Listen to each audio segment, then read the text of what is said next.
convaincu que même si la nuit tu rêves qu'on a fait tomber sur toi 3000 conteneurs, la journée quand tu vas te réveiller, que ce rêve-là, que tu ne puisses pas le considérer comme une catastrophe qui a été annoncée sur toi. Amen.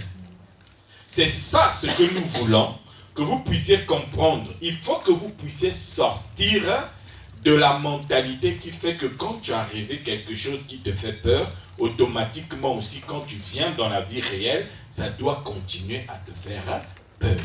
Amen. Nous voulons que vous puissiez sortir dans ça. C'est pourquoi nous sommes en train de vous parler de celui qui a cru et qui a reçu le Saint-Esprit. Maintenant, je vais te poser une question. Est-ce que toi, tu crois à la parole de Dieu? Amen. Qui croit à la parole de Dieu qui lève la main que je puisse voir? Bien. Si toi tu crois à la parole de Dieu, la Bible nous dit dans Éphésiens chapitre 1 verset 13, nous l'avons vu, on nous a dit que ceux qui ont cru, ils ont été scellés du Saint-Esprit. Amen. C'est-à-dire, ils ont été fermés du Saint-Esprit. Alléluia. Vous savez, quand on dit scellé, c'est comme aujourd'hui. Tu as vu une annonce. Il y a écrit, on cherche un maçon. Toi, tu es maçon. D'accord? Hein? Tu es maçon, tu as vu l'annonce, tu viens les voir, tu dis, moi je suis maçon, vous cherchez un maçon. Il dit, oui, oui, on cherche un maçon. Tu es maçon? Oui, je suis maçon. D'accord, viens.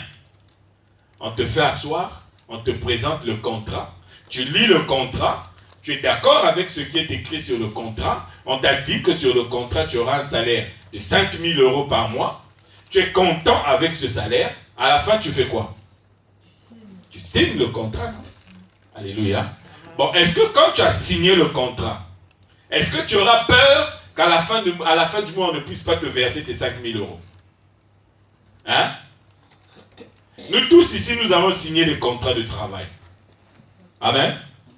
Nous avons tous signé des contrats de travail. Est-ce que chacun d'entre nous, quand le mois commence, tu commences à penser, tu te dis, ah, peut-être que moi, à la fin du mois, ils ne vont pas me verser mes 1 000 €. Peut-être qu'ils vont me verser seulement 300 €. Je sais pas. Est-ce qu'il y a des gens qui pensent comme ça? Pourquoi tu ne penses pas comme ça? Parce que tu as confiance dans le contrat que tu as signé. Oui ou non? Bon, on est en Europe. C'est vrai qu'en Afrique, c'est d'autres réalités. Alléluia. En Afrique, tu peux commencer à travailler sans contrat de travail. D'accord? C'est vrai, non? Parfois en Afrique, tu peux travailler avec un contrat de travail. On a dit qu'on va te verser 300 € par mois. Tu vas travailler 6 mois, tu ne touches que 100 €. Amen. C'est vrai, mais sortons de la configuration des Africains. Rentrons dans la configuration des Européens. Alléluia. Quand on t'a fait signer un contrat, tu sais que les termes du contrat vont être respectés par celui qui a écrit ce contrat. C'est vrai ou c'est faux? Hein?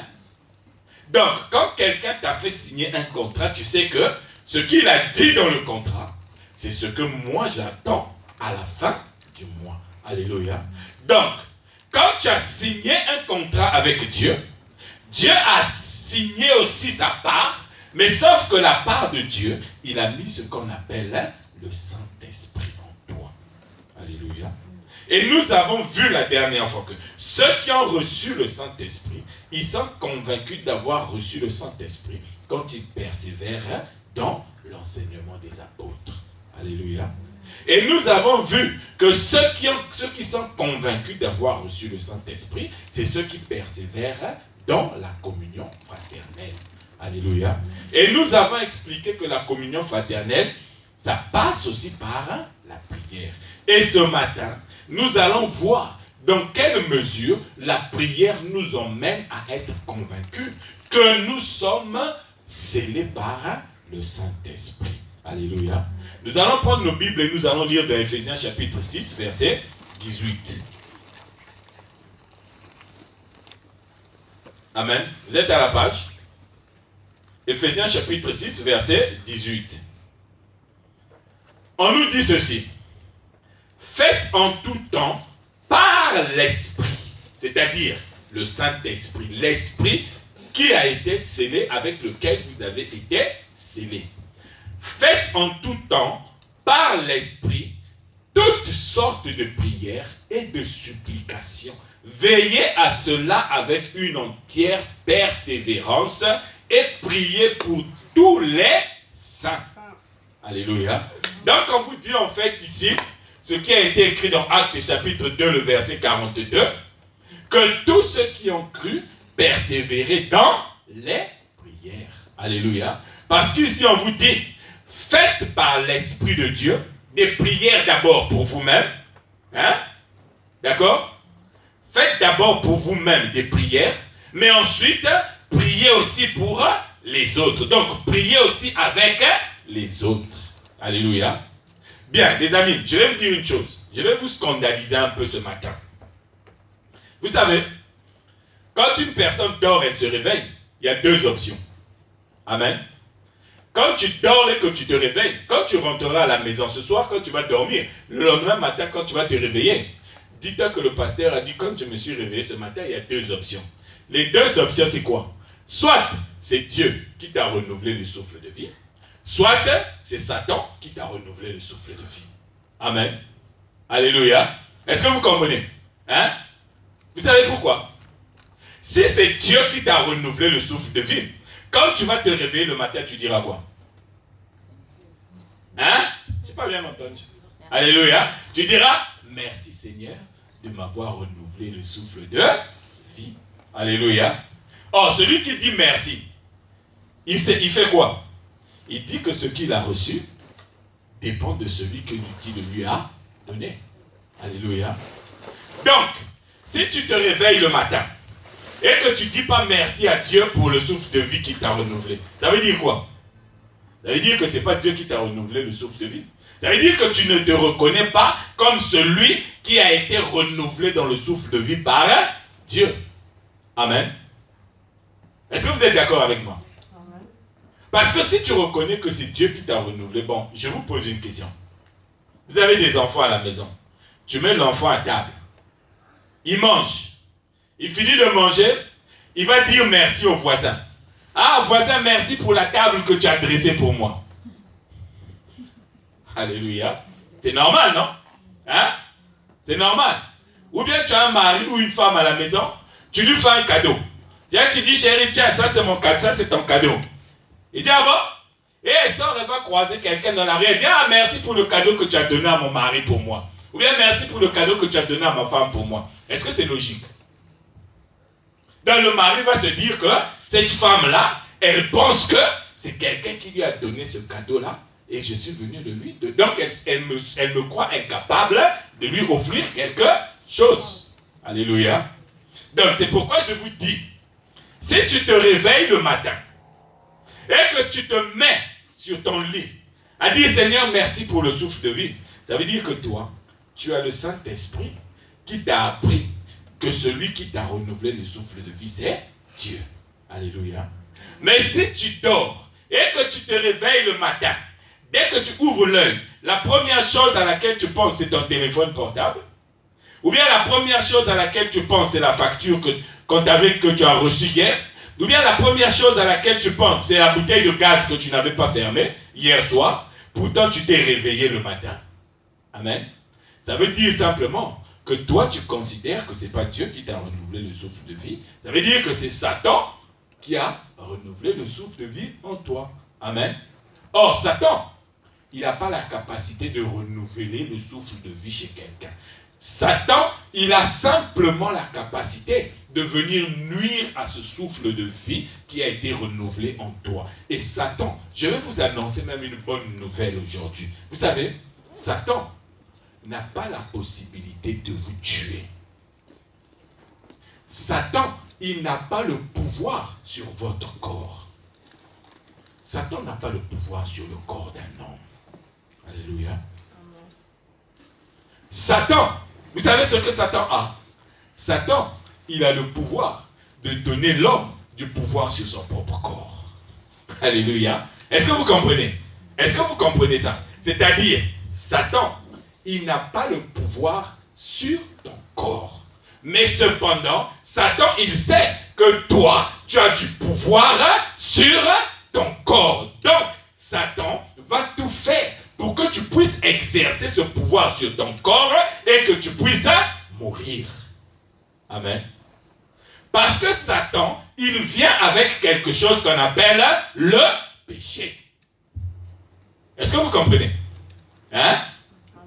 Quand Satan vient avec le péché dans ta vie, toi tu prends le péché, tu le fais rentrer dans ta vie. À partir de ce moment-là, est-ce que c'est Satan qui a fait rentrer la mort dans ta vie? Hein? Quand Dieu a dit à Adam et Ève, le jour où vous en mangerez, est-ce qu'il a ajouté, le jour où vous en mangerez, Satan va vous tuer? Est-ce qu'il a dit ça? Non. Il a dit, le jour où vous en mangerez, vous mourrez. Est-ce qu'il a dit que vous mourrez par la faute de Satan?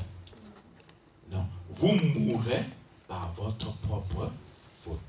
Donc Satan, ce qu'il fait, c'est qu'il a compris que nous avons du pouvoir. Pourquoi est-ce que l'homme peut se suicider? Si l'homme peut se suicider, c'est parce qu'il a le pouvoir sur son propre corps.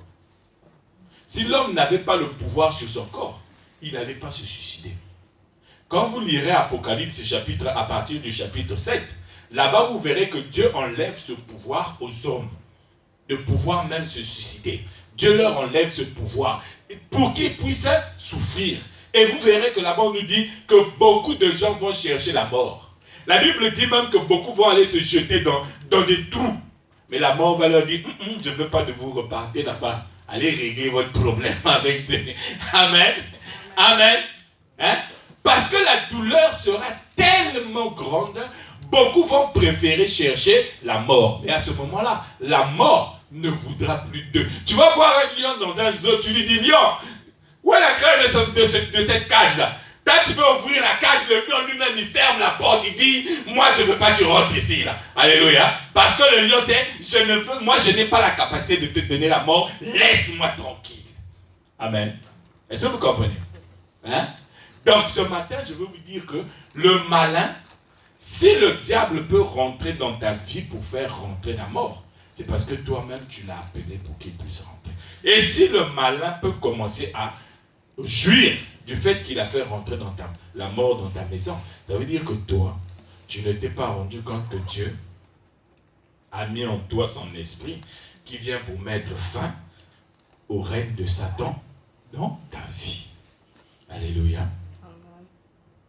C'est le Saint-Esprit qui te donne la capacité de pouvoir écarter le diable quand il vient avec ses prospectus de la mort. C'est le Saint-Esprit. Mais pour que tu puisses être convaincu que tu as le Saint-Esprit, la Bible te dit qu'il faut persévérer dans la prière par l'Esprit qui est en toi. Alléluia. Donc c'est pourquoi vous verrez que les gens qui n'aiment pas la prière, les gens qui n'aiment pas la prière, ce sont souvent ceux qui aiment se plaindre. Amen. Les gens qui n'aiment pas la prière, ce sont souvent ceux qui aiment se plaindre. Pourquoi? Parce que chez eux, c'est plus le Saint-Esprit qui les dirige. Chez eux, c'est maintenant Satan qui souffle. Il dit, prends à gauche. Quand le Saint-Esprit lui dit, non, va tout droit, Satan dit, oh, prends à gauche. Mais comme toi, tu ne persévères pas dans la prière, tu n'écoutes plus la voix du Saint-Esprit. Le matin, quand tu te réveilles, c'est Facebook. Le matin, quand tu te réveilles, c'est WhatsApp. Il y a des gens, vous allez voir, il va prendre le téléphone ou la tablette.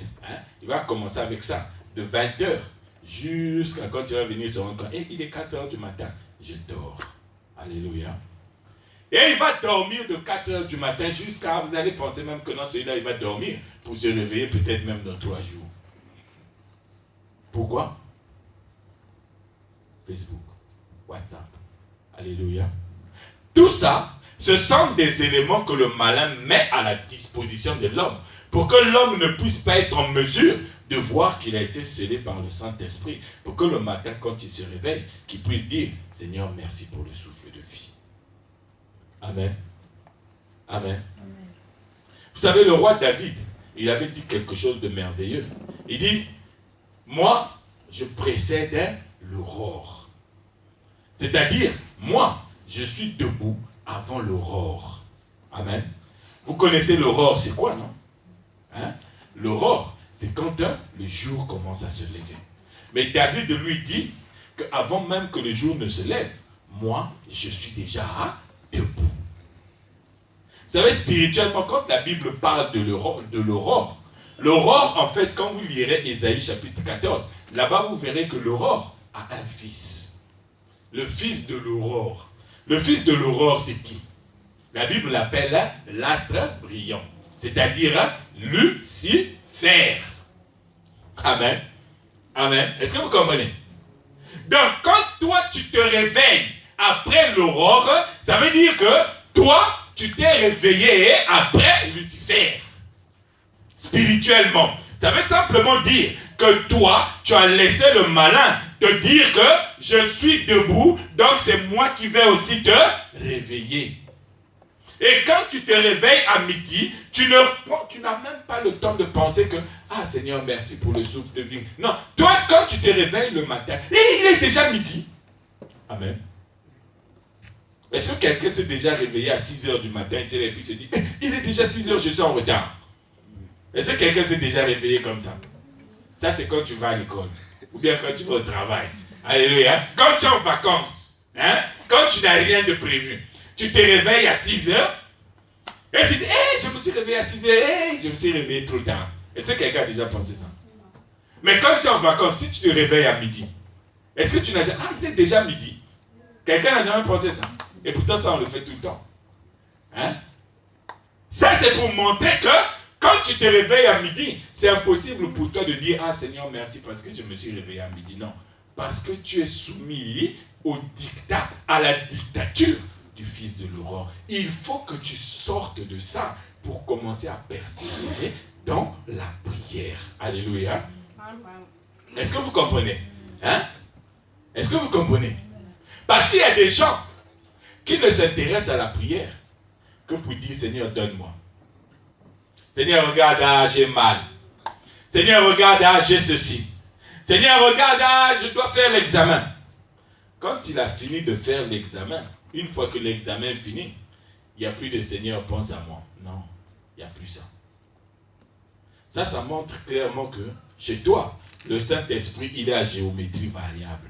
Quand tu es dans la joie, Saint-Esprit. Quand tu es triste, il n'y a pas le Saint-Esprit. Ou bien quand tu es triste, il y a le Saint-Esprit. Mais quand tu n'es plus triste, le Saint-Esprit, tu l'oublies. Amen. Celui qui persévère dans la prière, s'il fait chaud, il est dans la prière. S'il fait froid, il est dans la prière.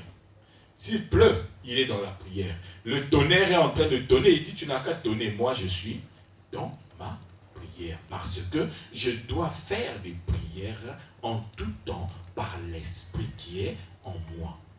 Alléluia. Il y a d'autres personnes, quand elles s'intéressent à la prière, c'est pour dire, Seigneur, tu as vu, moi j'ai fait ceci. Regarde, souviens-toi, Seigneur, le pasteur, la dernière fois, il a dit, j'ai besoin de 200 € pour payer la salle. Seigneur, je me suis levé tout seul. Tu as vu, on était nombreux, mais personne n'a osé venir. Mais moi, tout seul, je me donne, Seigneur, souviens-toi de moi. Alléluia. D'autres vont venir dire, ah Seigneur, tu sais, moi j'évite de pécher, moi j'évite de commettre l'adultère, moi j'évite... Amen.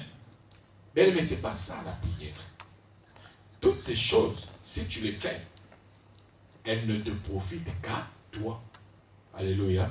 Elles ne te profitent qu'à toi. Vous ne me croyez pas? Prenons Proverbe chapitre 9, verset 12. Proverbe chapitre 9, verset 12. Il est écrit quoi là-bas? Que quelqu'un me dise ça, s'il vous plaît. Si tu es sage pour toi. Si tu es moqueur, tu emporteras seul la peine. Alléluia. Bon, est-ce que j'ai menti? Proverbe chapitre 9, verset 12. Là, c'est le Saint-Esprit qui nous parle. L'Esprit dit ceci. Si tu es sage pour toi-même. Est-ce que la Bible dit ici que si tu es sage pour Dieu? Quel bénéfice Dieu tire de ta sagesse?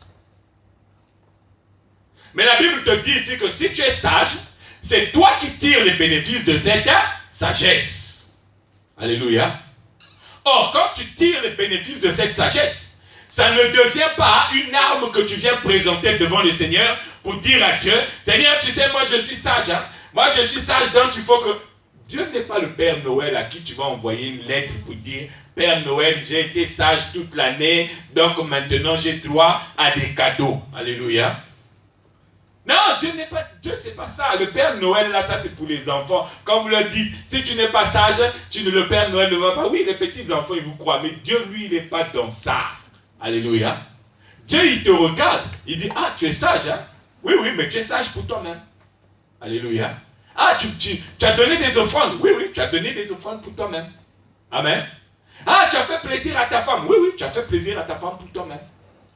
Ah, tu as pardonné quelqu'un qui est venu te demander pardon. Oui, c'est bien, mais tu l'as fait pour toi-même. Alléluia. Ce que moi je veux, c'est que tu puisses persévérer dans la prière avec l'esprit que je t'ai donné. Ce n'est pas que tu puisses venir me dire, Seigneur, tu as vu, j'ai fait ceci de bien. Seigneur, tu as vu ceci, j'ai fait ceci de mal. Amen. Dieu veut que tu puisses persévérer dans la prière. Maintenant, c'est quoi la prière dans laquelle Dieu veut que tu puisses persévérer? Prenons Philippiens chapitre 4, verset 6.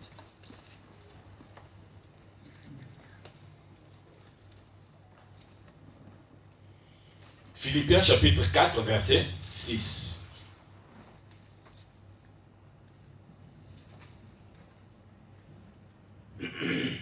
Philippiens chapitre 4, verset 6. Je vais lire. Ne vous inquiétez de rien. Alléluia. Déjà, rien que la première partie là, ça tue déjà le moral de plusieurs personnes. Quand tu lis, ne vous inquiétez de rien, tu dis, ah, mais comment je ne vais pas m'inquiéter? Alors que moi, on m'a dit que je dois quitter le territoire français. On m'a envoyé un papier où on a dit, dans un mois, si tu ne quittes pas le territoire français, nous-mêmes, on va t'expulser. Et là, on me dit de ne pas m'inquiéter. Non, Dieu, il se moque de moi, quoi. Il se fout de ma situation. Ah, Seigneur! Alléluia! Ne vous inquiétez de rien. Amen. Bien aimé, s'il y a une bombe qui explose à côté, là, hein, et puis toute la partie extérieure là, de l'hôtel tombe, hein, si je vois des gens commencer à courir ici, je me dis, oh, Philippiens 4, 6, on nous dit, ne vous inquiétez de rien. Alléluia. Hein? Est-ce que toi aujourd'hui, si les policiers viennent rentrer, si j'appelle les policiers ici, je dis, la police, venez. Hein? Il y a des gens là-bas chez moi là-bas qui n'ont pas de papier. Et si j'appelle les policiers comme ça, les policiers vont venir, tu vas dire quoi? Ah, le pasteur là, c'est un sorcier. Hein? Alléluia. Amen. Mais le pasteur, au lieu de nous aider d'avoir les papiers, c'est lui encore qui nous vend. Ah, le pasteur est comme Hitler. Il a l'esprit de Hitler. L'esprit de Hitler, je te chasse au nom de Jésus. Alléluia. La Bible dit, ne vous inquiétez de rien.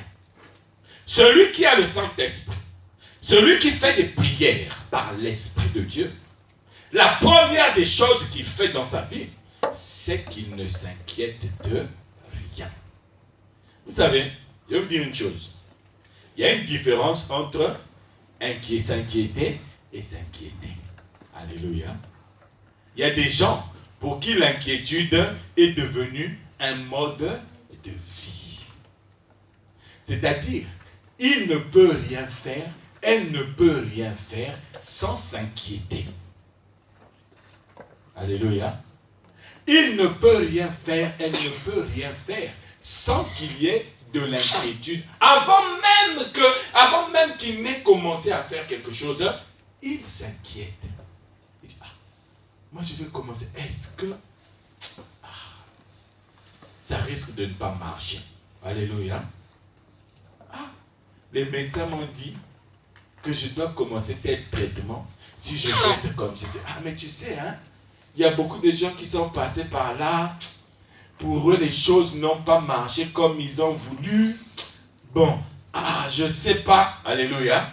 Donc, tu es comme un boxeur qui a porté les gants, qui s'apprête à monter sur le ring, mais quand il voit l'adversaire, il commence à se dire, ah, mais qui est-ce qui m'a demandé de porter ces gants là-haut? Alléluia. Ah, qui est-ce qui m'a demandé? Ah, je ne peux même plus faire marche arrière. Alléluia. Vous êtes comme moi, comme j'étais au CP. Vous savez, quand j'étais au CP, hein, j'aimais faire croire aux gens que j'étais fort. Tout petit comme ça, mais je vais faire croire aux gens. Je cherchais même à me bagarrer avec des gens de CE2. Alléluia. Et un jour, j'ai dit à un de mes amis, écoute, aujourd'hui, celui-là, qui est tout le temps en train de nous prendre notre dessert à la cantine, aujourd'hui, je veux lui régler son compte, mais sauf que toi, tu vas m'aider. Quand je vais enlever ma chemise, quand je vais d'abord enlever mon blouson, si j'enlève ma chemise, tu ne me laisses pas enlever le Marcel que j'en mal. Tu as compris? Dès que je vais enlever la chemise, tu viens, tu m'attrapes. Pour que lui, il va se dire que, ah, j'ai failli lui casser la gueule. Tu as compris? Il dit, oui, mais sauf que j'avais un ami là. Si c'était un Corse, mon ami là. Les Corses, c'est pas la peine dans la vie là. Alléluia. Et lui, j'ai dit, toi, je lève la veste. Il me regarde, il est au Seigneur. Il me regarde, il dit, oh. Mais le petit, on dirait que j'enlève la veste. J'enlève le pull. J'arrive comme ça, la chemise. J'essaie de déboutonner la chemise et regarde. Je dis, oh, mais on s'est entendu commenter. Alléluia. Alléluia. J'ai enlevé la chemise, bien aimé. Je suis resté en Marseille. En hiver, hein. Je suis resté en Marseille. Et au moment où je cherche à enlever le Marseille comme ça là, pour montrer au gars, je vais vraiment aujourd'hui te tabasser. Le copain, il ne me touche pas, je me retourne, je le regarde, je dis bon, aujourd'hui tu as de la chance. Je ramasse mes affaires, je suis parti. Alléluia. Amen. Ouais. Les gens qui s'inquiètent, c'est ça. Tu es là tous les jours, ah Seigneur, tu es Dieu, Jésus, je te bénis. Ah Seigneur, Satan le feu, Satan le feu. Et quand Satan apparaît, tu dis, oh, tu as de la chance parce qu'aujourd'hui, je suis en jeûne. Alléluia. Tu as de la chance aujourd'hui parce que c'est carême. Ah, si je n'étais pas carême, Satan, je te jure, tu allais voir. Alléluia. Parce que tu es bourré d'inquiétude. Amen. La Bible dit, ne vous inquiétez de rien. Alléluia. Quand vous vous inquiétez, ça veut dire que vous écoutez trop n'importe qui. Et quand vous commencez à écouter n'importe qui, il n'y a plus de place dans votre cœur pour la parole de Dieu. Et s'il n'y a plus de place dans votre cœur pour la parole de Dieu, forcément, l'esprit n'est plus là. Parce que le Saint-Esprit, lui, il n'est là que là où il y a la parole de Dieu. La Bible dit au commencement, la terre était informe et vide. Mais il y avait l'eau à la surface de la terre. Et l'esprit était là où il y avait l'eau. L'eau, c'est le symbole de la parole de Dieu. Amen. Celui qui a la parole de Dieu, même s'il arrivait... Ah, Seigneur. Vous savez, il y a quelqu'un qui avait envoyé une vidéo à ma femme, il dit, ah, mon frère, nous ici en Afrique, tout est différent des gens qui sont en Europe. Même les rêves. En Europe, tu vas rêver, oh non, tu es au McDo, tu es en train de manger, ton McDo tombe. Après, dans le rêve, on te dit, non, ne ramassez pas le McDo, je vais vous le changer, je vais vous donner un autre McDo. Alléluia. Mais chez nous, ici, en Afrique, Jésus. Il m'a trop fait rire. Mais j'ai compris que c'est la réalité, bien aimé. Il dit, chez nous, ici en Afrique. Chez nous, ici en Afrique, tu rêves. Quand tu as donné une assiette de nourriture bizarre. Mais dès que tu veux manger, la nourriture se renverse. Et quand tu veux ramasser, tu te retrouves dans un trou. Et tu as quelqu'un qui te pourchasse avec une pelle. Tu sautes, tu tombes dans les toilettes. Alléluia. Ça montre que l'inquiétude là-bas quand tu es en Afrique, ça transpire même jusque dans les rêves. Amen. Est-ce que vous comprenez? Hein? Et vous avez des gens qui ont quitté l'Afrique depuis des années qui vivent ici en Europe, hein, mais qui vivent encore avec la mentalité des gens qui sont en Afrique. Et il va te dire, frère, je fais 3 jeûnes par mois, je fais au moins 5 jours de jeûne et prière. Mais quand il va venir te voir, il va te dire, ah, tu sais, mon oncle là vraiment, je pense qu'il me cherche. Mais il est en train de me chercher par tous les moyens. Je crois que... Allez, tu crois quoi, bien-aimé? Tu crois quoi? Où est la parole de Dieu? Alléluia. Si tu persévérais dans la prière, tu ne verrais plus ton oncle. Mais tu verrais celui qui est derrière sa parole. Alléluia. La Bible dit, ne vous inquiétez de rien. On continue. Mais en toute chose, Faites connaître vos besoins à Dieu par des prières et des supplications avec des actions de grâce. Alléluia. Vous savez ce passage-là, je pense que moi, 70% des gens qui sont chrétiens connaissent ce passage-là par cœur. Hein? 70% des gens qui sont chrétiens, quand tu lui dis Philippiens 4:6, il dit ne vous inquiétez de rien, mais en toute chose faites connaître à Dieu vos besoins par des prières, des supplications, des actions de grâce. Alléluia. Amen. S'il fallait avoir le bac avec ce Philippiens chapitre 4 verset 6, on aurait au moins 70% des bacheliers parmi les chrétiens. Alléluia. Il y a ça et puis demandez, on vous donnera. Surtout demandez, on vous donnera. Ça, c'est même 110% des gens qui vont avoir le bac parmi les chrétiens. Amen. Quand tu dis à quelqu'un, Matthieu 7:7, tu dis demandez, on vous donnera. Amen. Est-ce que vous comprenez? Hein? Mais sauf que quand il s'agit d'entrer maintenant dans les détails, là, vous ne trouvez plus personne. Beaucoup de personnes, quand ils lisent ce passage, ils pensent que la prière ne se résume qu'à demander des choses à Dieu. Non, bien aimé. La prière, c'est dire à Dieu des choses. Alléluia. Quand tu pries, tu es en train de dire à Dieu quelque chose. Pourquoi tu dis quelque chose à Dieu? Parce que Dieu t'a dit quelque chose et tu es convaincu par ce que Dieu t'a dit et en retour, toi, tu lui dis aussi quelque chose par rapport à ce qu'il t'a dit. Amen. Quand nous nous inquiétons, ça veut dire que nous n'avons rien entendu de la part de Dieu.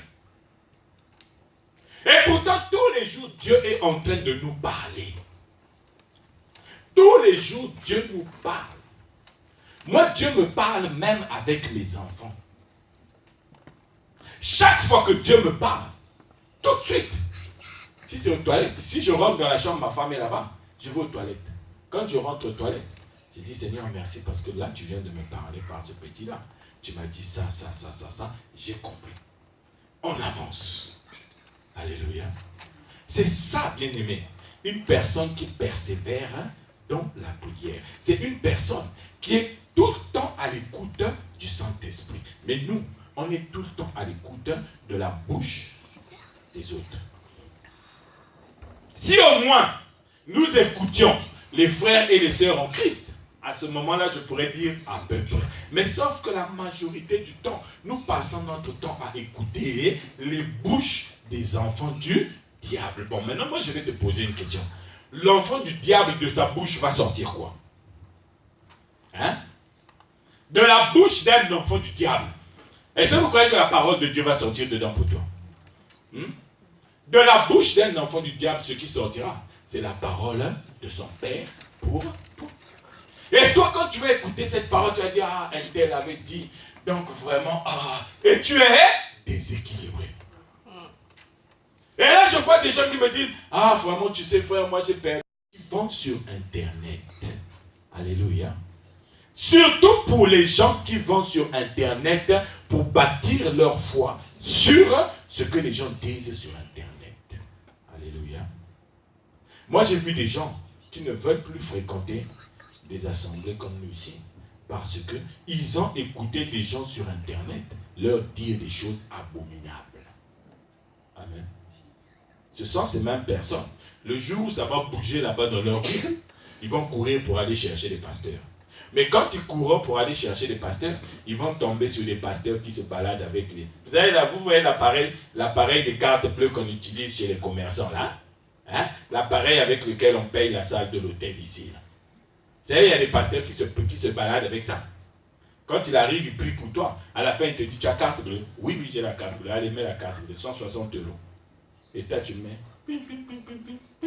Il te donne le reçu. Parce qu'il a prié pour toi. Pourquoi? Parce que tu passes ton temps à bâtir ta foi sur ce que tu écoutes sur Internet.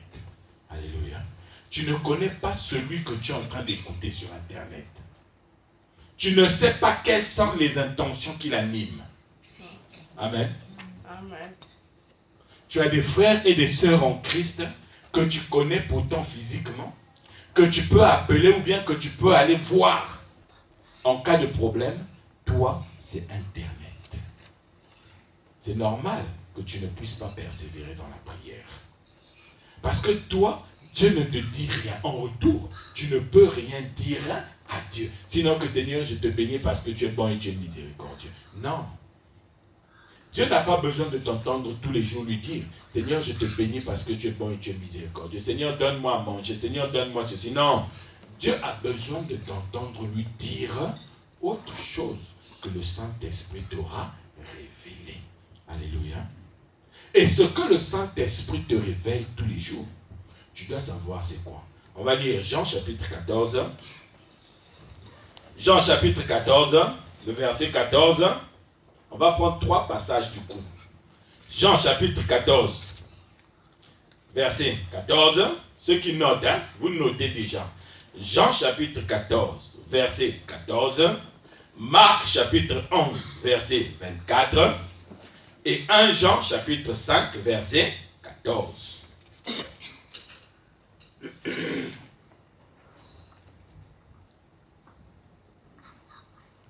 Donc, si tu étais quelqu'un qui considérait que pour toi la prière c'est seulement de venir demander des choses à Dieu, tu dois commencer à revoir ton logiciel et à te dire, Seigneur, que maintenant que j'ai compris que celui qui a le Saint-Esprit, il doit persévérer dans la prière, ma vie, ce ne sera plus seulement de venir dire, donne-moi. Vous savez, chez nous en Afrique, il y a un sigle qui signifie, qui désigne les gens qui aiment bien demander, on les appelle des sopeka. Ça veut dire, sopeka, so là, ça veut dire, achète-moi. P, ça veut dire, donne-moi. Et K, ça veut dire, partage-moi. Alléluia. Là, vous avez des gens comme ça. Achète-moi, donne-moi, partage-moi, achète-moi, donne-moi, partage-moi. Alléluia. Mais à quel moment tu vas dire, ah, j'ai écouté ce que tu m'as dit là. Ce que tu dis là, ça me paraît intéressant. Examinons ça. Alléluia. Non. On est tout le temps en train de chercher. Et quand, vous savez, quand quelqu'un est tout le temps en train de demander, ça veut dire que c'est une personne qui est centrée sur lui-même. Amen. Est-ce que c'est vrai ou c'est faux? Regardez les petits-enfants. J'ai rarement vu des petits-enfants. Quand ils ont quelque chose, ils viennent te dire, tiens, j'ai pris ça pour toi. Alléluia. Quand vous rentrez dans le supermarché avec vos enfants, je voudrais bien voir un petit enfant qui va aller prendre une boîte de chocolat et dit, papa, tiens, j'ai pris cette boîte de chocolat là pour toi. Alléluia. Les petits-enfants, quand ils rentrent dans les magasins, quand ils touchent les choses, maman, tu peux acheter ça? Papa, je peux prendre ça? Papa, est-ce que je peux? Papa, j'ai le droit. Alléluia. Parce que les petits-enfants, ils ne sont centrés que sur eux-mêmes. Alléluia. Donc, celui qui passe son temps aussi à demander, c'est quelqu'un qui ne considère, il considère Dieu seulement comme un distributeur de billets de banque. Vous savez, la dernière fois, il y a, je crois que c'était ta maman, et puis le frère Aimé, ils sont tombés sur quelqu'un dans le parc là, qui leur a dit, bon, si vous, là, votre Jésus là, il est vivant, allons ensemble devant le distributeur du billet de banque là-bas, vous allez prier au nom de Jésus, et les billets de banque vont sortir. Tu vois, c'était ta maman, oui. C'était ça, non, papa Aimé? Oui, c'était ta maman, il faut demander à ta maman. Elle va te dire, on a vu quelqu'un qui nous a dit, on va à cause de Jésus, on va au distributeur de billets de banque, vous allez prier au nom de Jésus et les billets de banque vont sortir. Bon, pose-lui la question de savoir, les billets de banque vont sortir, il va faire quoi avec ces billets de banque? Il n'a pas de compte dans cette banque. Il n'a pas de numéro de carte bleue dans cette banque. Mais il veut récupérer le billet de cette banque-là au nom de Jésus. Est-ce que vous trouvez ça c'est normal? Est-ce que vous trouvez ça normal? C'est du vol, bien-aimé. C'est du vol. Et toi, tu vas dire, Seigneur, je prie. Non. Le nom de Jésus, bien-aimé, on ne blague pas avec ce nom-là. Jean chapitre 14, verset 14. Nous lisons. Ça, c'est Jésus qui parle. Il dit, si vous demandez quelque chose en mon nom, je le ferai. En d'autres termes, si vous dites quelque chose en mon nom, soyez-en sûrs que le Père va vous écouter. Alléluia. Priez bien-aimé, excusez-moi. Prier, c'est dire quelque chose à Dieu au nom de Jésus. Alléluia. Ça, c'est la première chose que nous voulons que vous puissiez comprendre. Allons maintenant lire Marc chapitre 11, verset 24. C'est pourquoi je vous dis, tout ce que vous demanderez en priant, croyez que vous l'avez reçu. Et vous le verrez s'accomplir. Alléluia. Est-ce que vous avez déjà fait le parallèle ici? Hein? Jésus dit, si vous priez, si vous demandez quelque chose en mon nom, vous allez le voir s'accomplir. Alléluia. Et ici, il ajoute que tout ce que vous demanderez en priant, si vous croyez, vous le verrez s'accomplir. Alléluia. Donc, prier au nom de Jésus, c'est prier en croyant à ce qu'on est en train de dire. C'est vrai ou c'est faux? Hein? Ceux qui ont fait les mathématiques, si on vous dit que A est égal à B, A est égal à C, ça veut dire que B est égal à quoi? B est égal à C. Hein? Or, Jésus ici dit, prier à son nom, ça donne du résultat.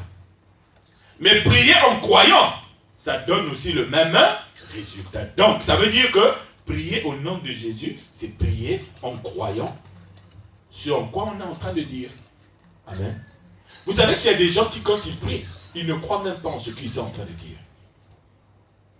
S'il y avait des gens qui croyaient vraiment en ce qu'ils disaient, je pense qu'il y aurait moins de personnes malades parmi les chrétiens, il y aurait moins de personnes pauvres, il y aurait moins de femmes stériles, il y aurait moins d'hommes qui se plaignent de leurs femmes, il y aurait moins de femmes qui se plaignent de leur mari. Alléluia. Mais nous n'y croyons pas. Tu vas venir voir le pasteur, tu vas dire, pasteur, vraiment je suis fatigué de ma femme, il faut prier pour que Dieu puisse la changer. D'accord, on va prier. Quand le pasteur va commencer à prier, toi là-bas tu es en train de dire, ah, je ne sais pas si elle peut changer. Hein. Même s'il a prié, même je sais que le pasteur là il est intéressant, mais c'est là. Non, ce n'est pas un cœur qu'elle a. Je pense que ça doit être un caillou qu'on est allé ramasser au fin fond de la mare et qu'on est venu placer dans son cœur. Alléluia. Mais déjà que quand tu es en train de penser comme ça, même le pauvre pasteur, il peut prier là pendant 3000 ans. Rien ne changera. Amen. Parce que dès le départ, toi, l'esprit ne t'a pas du tout convaincu que la prière peut changer quelque chose dans ta vie. Amen. Vous savez, quand on dit aux gens, persévérer dans la prière, les gens pensent que c'est tous les jours. Tu es là en train de prier. Ah Seigneur, je te bénis. Vous savez, il y a quelqu'un qui a... Excusez-moi. Vous savez, un jour, il y a quelqu'un qui est venu me dire, il me dit, pasteur, mais la Bible dit, dans 1 Thessaloniciens, chapitre 5, je crois, il dit, il est écrit là-bas, priez sans cesse. Non, pasteur, donc quand je dois prier sans cesse, donc le matin je me réveille, je dis Seigneur merci parce que tu es bon. Donc quand je rentre dans la salle de bain, Seigneur merci parce que tu es Dieu. Quand je me brosse les dents, Seigneur, quand je l'ai regardé, je dis, frère, est-ce que tu as pris du café ce matin? Alléluia. Bien, mais quand on dit prier sans cesse, ça ne veut pas dire que du matin au soir tu es seulement blablabla. Non. Prier sans cesse, ça signifie que ce qui est dans ton cœur doit entrer en résonance avec ce que l'Esprit Saint te dit. Alléluia. C'est-à-dire quand toi tu pries quelque chose qui est dans ton cœur et que ça correspond à ce que l'Esprit t'a dit, quand les deux se rencontrent, boum, l'explosion là donne naissance à ce qui doit s'accomplir dans ta vie.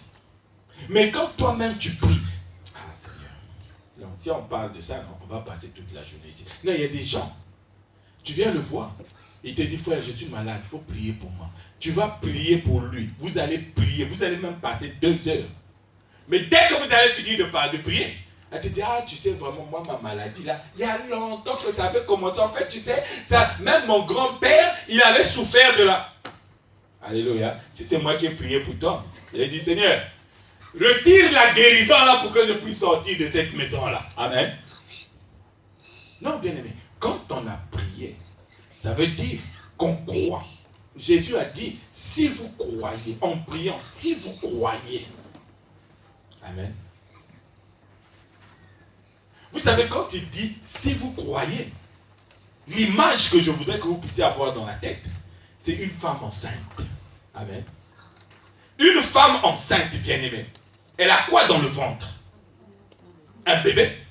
Si elle croit qu'elle a un bébé dans le ventre, le résultat, ça va être quoi? Hein? Le résultat, ça va être quoi? Mais elle va présenter le bébé au monde. C'est vrai ou c'est faux? Hein?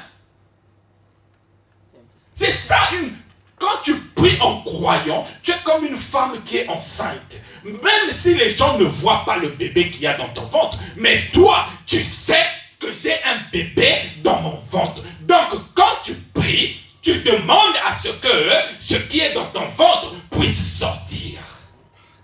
Bon, vous imaginez une maman qui est enceinte. Hein? Tu es enceinte, le médecin te dit qu'il ne faut pas boire d'alcool. Mais toi, quand tu vas t'asseoir pour boire la bière, même les SDF qui sont là à côté, là, quand ils vont te voir boire, ils vont dire, quoi? Mais celle-là, elle nous bat dans tous les domaines. Si on va aux Jeux Olympiques avec elle, elle va nous battre. Coupe du Monde, elle va nous battre. Tu es enceinte. Après, tu vas t'étonner quand même te dire que l'enfant est mort à la naissance. Est-ce que ça doit t'étonner? Non. Tu ne crois pas à ce que tu as dans ton ventre. Le médecin t'annonce que l'enfant est à 6 mois de grossesse. Que l'enfant est à 6 mois. Tu as 6 mois de grossesse. Mais toi, tu continues à vivre comme quelqu'un qui n'a rien dans le ventre. Amen. Est-ce que vous comprenez? C'est pourquoi Jésus dit, si vous, en priant, si vous croyez, c'est-à-dire si vous avez le bébé dans le ventre, hein, vous allez agir comme ce que vous avez dans le ventre. Et vous allez voir que l'Esprit va vous emmener à accomplir ce que vous êtes en train de demander dans la prière. Amen. Amen. C'est ça ce que ça veut dire demander, prier, dire des choses à Dieu au nom de Jésus. Dire des choses à Dieu au nom de Jésus, ça ne signifie pas que Seigneur, je te bénis et je te rends grâce parce que tu... Oh Seigneur, aujourd'hui je demande que le frère est tel qui puisse devenir ministre au nom de Jésus. Amen. Non, prier au nom de Jésus, ça ne signifie pas finir toutes tes prières par au nom de Jésus. Une fois ici, là, il y a quelqu'un qui était venu ici, là, il est venu me voir ici, là, on a prié. Quand on a fini de prier, j'ai dit Amen. Il ouvre les yeux, il me regarde, il dit, mais pasteur, vous n'avez pas dit au nom de Jésus? Alléluia. Alléluia. Est-ce que vous comprenez? Je lui ai dit, frère, si je dis au nom de Jésus, non, ça ne va rien changer dans ta vie. Ce qui va changer quelque chose dans ta vie, c'est quand tu vas porter le nom de Jésus dans ton ventre, comme une femme porte un bébé. Alléluia. Est-ce qu'une femme qui a un bébé dans son ventre, elle est obligée, chaque fois qu'elle passe, elle dit, je suis enceinte, attention, je suis enceinte. Est-ce que c'est normal ça? Hein? Bon, toi tu es encore à 2 semaines de grossesse, et quand tu rentres au supermarché, je suis enceinte, gling, gling, gling, gling, gling. Est-ce que c'est normal? Hein? Vous savez, une fois j'étais dans le bus, j'ai vu une femme, elle vient s'asseoir, elle avait un ventre, bon, laissez tomber mon ventre, hein. Elle avait un ventre plat comme pour le petit là, alléluia. Elle monte dans le bus, elle voit un petit qui était assis là, elle dit, oh, donnez-moi la place, je suis enceinte. Le petit là regarde, il dit, madame, moi aussi je suis enceinte. Alléluia. Alléluia. Bien-aimé, quand tu es enceinte, hein, tu n'as pas besoin de prier aux gens. Dès que les gens vont te voir, ils vont dire, c'est l'air que venez vous asseoir. Alléluia. C'est ça. C'est pas parce que tu as dit au nom de Jésus que les démons vont dire, ah, il a dit au nom de Jésus, donc on s'en va. Non, non, non, non, non. Dans la Bible, quand vous lirez Actes chapitre 16, 17, 18, 19, vous verrez là-bas qu'on vous parle de 7 fils d'un homme qu'on appelait Séva. Eux, quand ils venaient chasser les démons, ils disaient au nom de Jésus que Paul prêche. Les démons disaient oui, on connaît Paul, on connaît Jésus, mais vous, on ne vous connaît pas. Alléluia. C'est pas parce que tu as dit au nom de Jésus que les choses vont changer. Non, c'est parce que tu crois. Parce que tu crois dans ton cœur, que tu portes ce qu'il y a dans ton cœur, que ça va changer quelque chose. Alléluia. Et enfin, 1 Jean chapitre 14, 1 Jean chapitre 5, verset 14.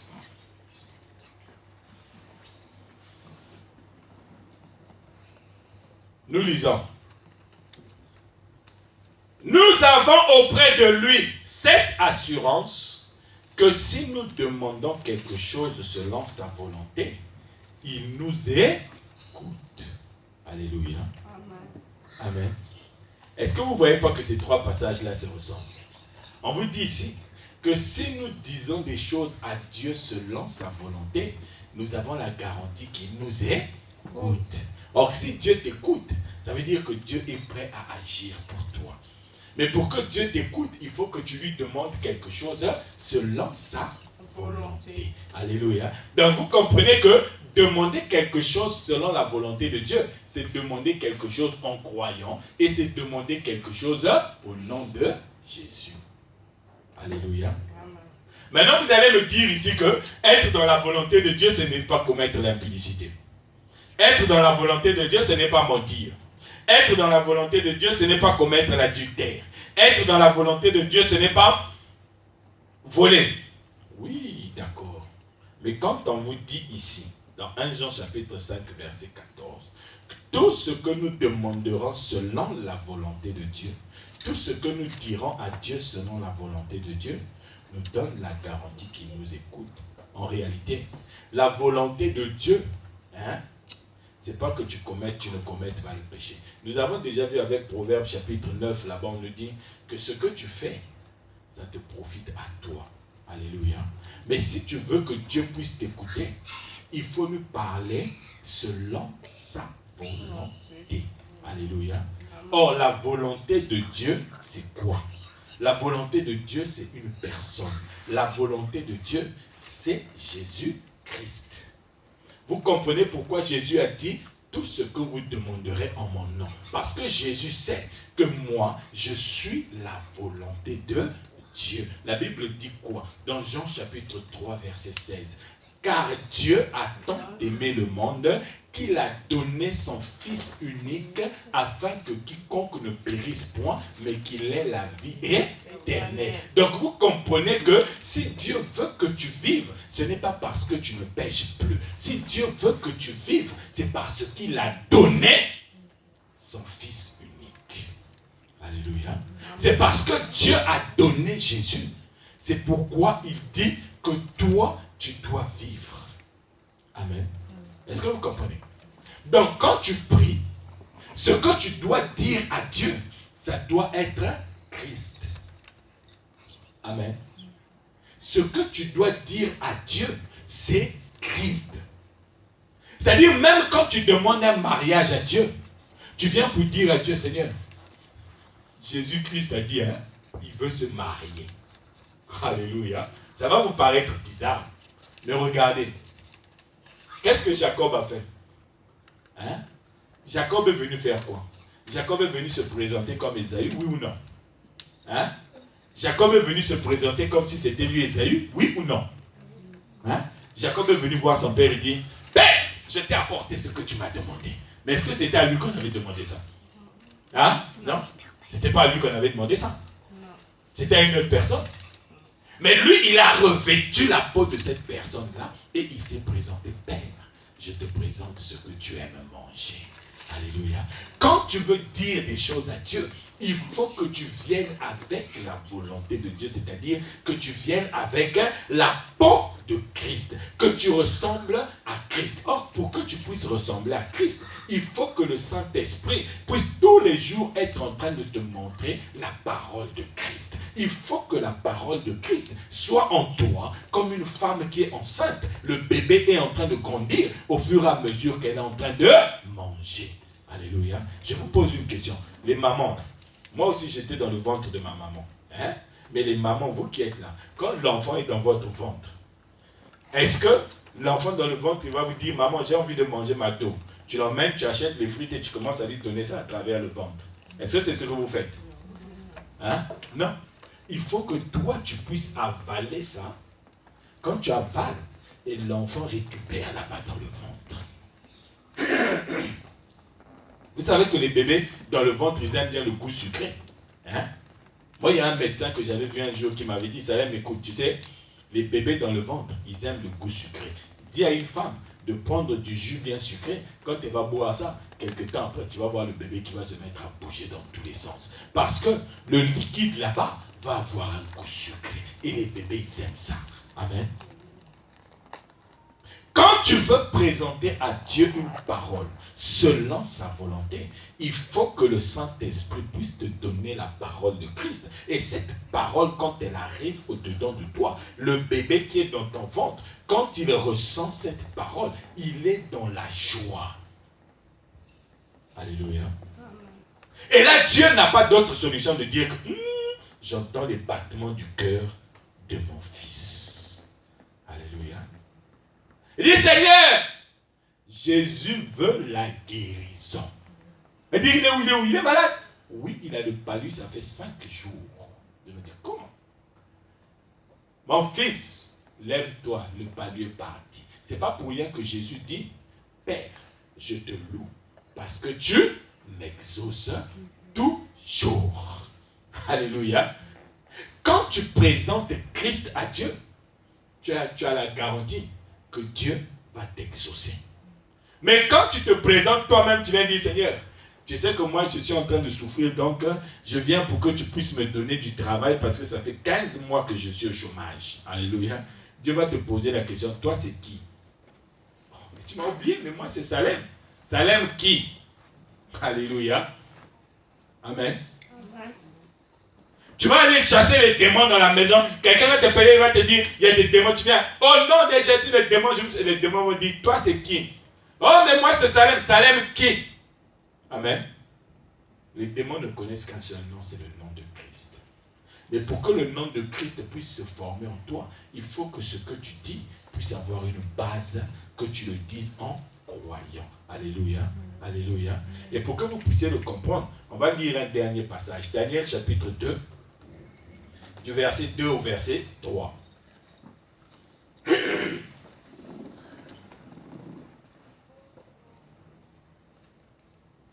Amen. Allons-y. La première année de son règne, moi, Daniel, je vis par les livres qu'il devait s'écouler 70 ans pour les ruines de Jérusalem, d'après le nombre des années dont l'Éternel avait parlé à Jérémie le prophète. Amen. Vous avez bien compris la première partie, hein? Hein? La première partie, on nous dit ceci. La première année de son règne, moi, Daniel, je vis par les livres qu'il devait s'écouler 70 ans pour les ruines de Jérusalem, d'après le nombre des années dont l'Éternel avait parlé à Jérémie le prophète. Ça veut dire que Daniel voyait Jérusalem qui était en ruine. C'est-à-dire Jérusalem qui avait été détruite. Et Daniel est allé voir dans les livres le prophète Jérémie. Dieu était rentré dans sa bouche et le prophète Jérémie a sorti une parole dans laquelle il dit que les ruines de Jérusalem vont durer 70 ans. Alléluia. Et au verset 3, alors on nous montre maintenant ce que Daniel a fait. Il dit ceci: je tournai ma face vers le Seigneur Dieu afin de recourir à la prière et aux supplications en jeûnant et en prenant le sac et la cendre. Alléluia. Est-ce que vous avez vu? Qu'est-ce que Daniel a fait? Daniel a d'abord écouté la parole de Dieu. Amen. Et parce qu'il a écouté cette parole, il était convaincu que si Dieu avait déclaré que 70 ans, les ruines d'Israël, les ruines de Jérusalem devaient durer 70 ans, nous sommes arrivés à la 70e année, donc la parole de Dieu doit s'accomplir. Et qu'est-ce que Daniel fait? Daniel va commencer à demander la délivrance pour Jérusalem. Daniel va demander la délivrance pour Israël. Or, la délivrance d'Israël, c'est qui? Hein? C'est qui vient pour délivrer Israël? Hein? Celui qui vient pour délivrer Israël, c'est le Messie. C'est vrai ou c'est faux? Israël attend qui? Israël attend le Messie. Mais le Messie, c'est qui? c'est Jésus-Christ. Alléluia. Donc vous voyez que Daniel, après avoir reçu la parole de Dieu, Daniel n'est pas allé raconter sa vie à Dieu, mais Daniel est allé demander le Messie. Daniel est allé prier. Il est allé dire à Dieu le Messie. Daniel est allé présenter à Dieu Jésus-Christ. Alléluia. Donc toi aussi, quand tu veux un enfant, commence à présenter à Dieu Jésus-Christ avec des enfants. Quand tu veux la guérison, commence à présenter à Dieu Jésus-Christ guéri. Quand tu veux un mari, commence à demander à Dieu Jésus-Christ avec une femme ou un mari. Alléluia. Quand Dieu va écouter cette prière, c'est comme quelqu'un qui est venu frapper. Vous savez, si tu vas frapper à la porte d'une personne que tu ne connais pas, est-ce qu'il va t'ouvrir la porte de sa maison? Tu peux rester frappé là des jours et des nuits, il ne t'ouvrira jamais la porte de sa maison. Mais si tu dis, je viens au nom de Salem, si la personne me connaît, vous croyez qu'elle va faire quoi? Elle va ouvrir la porte parce qu'elle me connaît. Alléluia. Et avec Dieu, c'est pareil. Quand tu veux persévérer dans la prière, il faut apprendre à mettre Christ en avant dans tous tes problèmes. C'est pourquoi il dit, ne vous inquiétez de rien. Quand tu as le Saint-Esprit et tu es convaincu que le Saint-Esprit est venu pour mettre fin au règne de Satan dans ta vie, que tu fasses des cauchemars, que tu ne fasses pas des cauchemars, que tu fasses des rêves tordus ou que tes rêves soient droits, la première des choses que tu dois mettre en avant quand tu t'approches de Dieu, c'est Christ. Alléluia.